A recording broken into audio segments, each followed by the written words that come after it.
This is Bloomberg Daybreak. I'm Alex Steele. Well, if you want to go in the market where risk is really being taken on, it's in the credit market. Take a look at the Bloomberg here.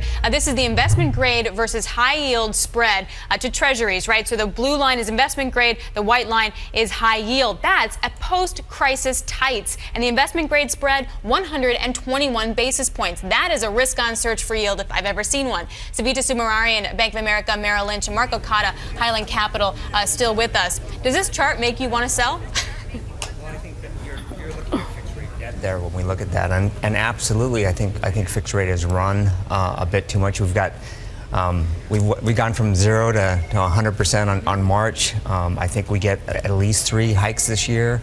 I would be fading rate risk, and IG has a lot, and high yield now does, because a big portion of the high yield market is trading with a four handle.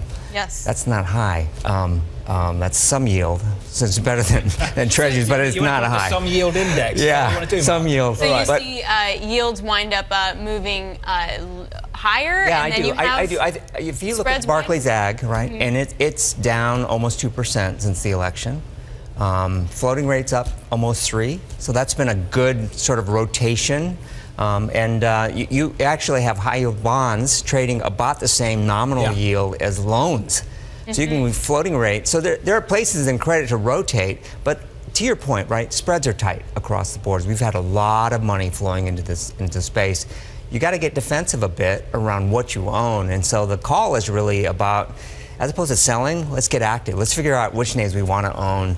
A lot of this index money really is going to have trouble in here as the beta gets a little stretched. Well, let's get a little bit more specific. You brought up the Bloomberg Barclays Ag, so let's talk about it. I looked at the breakdown of it, and if you look at it by maturity, the outperformance has come from the longer maturity stuff. Yeah. Why?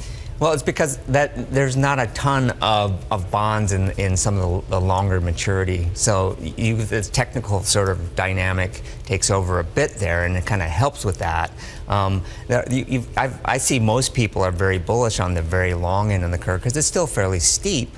And then when you come in and you see what the Fed is doing, pushing up shorter rates, that's going to make the nearer maturities, which is also a pretty crowded trade, get technically. Interesting you mentioned scarcity, because issuance has swelled so far this week, and we've seen 10-year, 30-year tranches from many of those issuers. It's starting to come.